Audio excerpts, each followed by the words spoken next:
first thing you need to do is locate your OneDrive app. You can see here that it is the one with the blue cloud. You log on to your OneDrive app in the same way you would log on to any of the Microsoft Office apps with your email address you use and your password. Once you open it up, if you have a look at the tabs across the bottom, you can see at the minute, because the Files tab is blue, it means that's what is showing up. But I need to go to the Libraries tab, which is what you need to go on to find where your work is. So if you click onto the Libraries tab, and then your shared libraries will come up. The library that you're going to need, it might be the only library that you actually have, and that is the Home Study for Students group.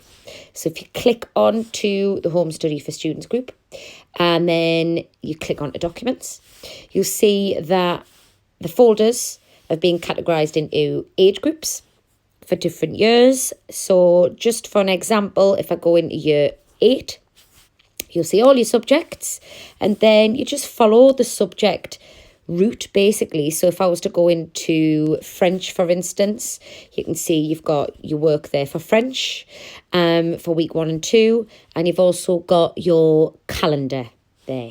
I'm just going to open a different year group so you can see that it's exactly the same. So this is year 10. If you go into English for year 10, you've got 2 folders there, so we've split them into language and literature. If you just click onto literature, you're going to see there's quite a few documents there, but I will just mention that's because 2 of the documents are the whole text. So the whole text of Macbeth, you'll find, it says full book. So for anyone that doesn't have the text with them, you'll be able to read it through the literature folder on the Home Study group. And you've also got the A Christmas Carol full book there. Okay. As well as that, you've got different work to do to revise and teach yourself both texts. And the most important part in every folder for every subject is to look at your study calendar. Okay, so just 4 titles down there. You can see English Lit Home Study Calendar. If I click onto that, the first 2 weeks have been filled in for you, and the next 3 weeks will be filled in after the Easter holidays. Okay, so if you have a look at the first 2 weeks here, you've got 3 tasks per week, because obviously with English you have 3 hours of English literature per week. So if you just have a look here at the objective, the task, instructions, and then the estimated completion time.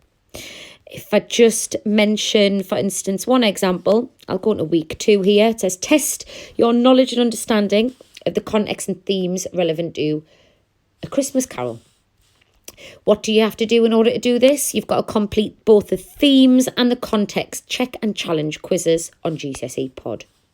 How to do that? Well, you've got the instructions here. Okay, how to access them. But if you need any more instructions on how to access the check and challenge quizzes, then please see my other video which explains GCSE Pod check and challenge quizzes in a lot more detail. Okay, any more questions? Don't hesitate to get in touch with your class teachers.